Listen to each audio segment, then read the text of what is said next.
Salut, moi c'est Yann Amstein. Qu'est-ce qu'on va dire? Je suis un beer geek, un passionné de la bière. J'ai 42 ans et puis j'ai brassé ma première bière. Je me suis initié à la première bière, j'avais l'âge de 12 ans et ça fait 22 ans maintenant que je travaille dans le milieu de la bière, de la distribution de bière de spécialité. Alors, la maison Amstein, c'est mon père qui l'a créée en 1973. Il a fait partie des 3 premiers pionniers à travers le monde qui ont appris aux brasseries de spécialité comment développer la culture de la bière.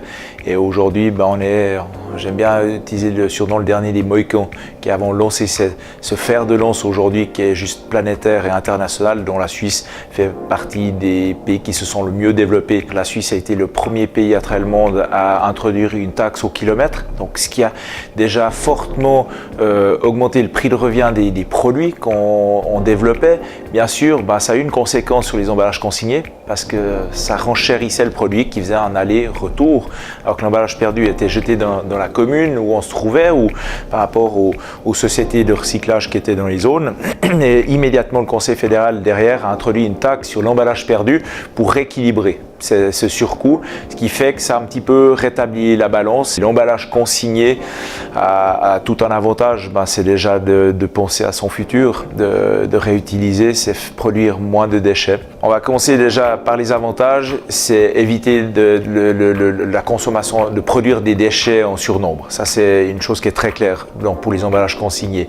Maintenant, le handicap, c'est qu'on a de la manutention. Donc, on va livrer, on reprend, donc on crée du CO2 par le gaz pour véhiculer tous ces produits et après on doit encore le nettoyer, l'entretenir pour pouvoir accueillir de nouveau notre noble breuvage dans ces bouteilles ou fûts. Donc je pense qu'aujourd'hui on doit quand même faire ce qu'on peut d'utiliser le plus possible d'emballage consigné. Maintenant, nous, on met prioritairement du verre consigné en avant s'il y a le choix et on évite les packs, donc les 4 packs, les 6 packs ou autres.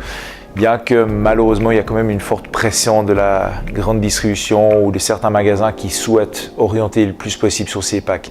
Parce que bien sûr, on vend 6 bouteilles, 4 bouteilles directement à un consommateur. Nous, on part du principe que le consommateur peut réutiliser des emballages ou s'il a la caisse, il remet ses emballages dans la caisse et après, on va recycler, on va retransmettre ça au fournisseur qui va le traiter lui-même, ce produit.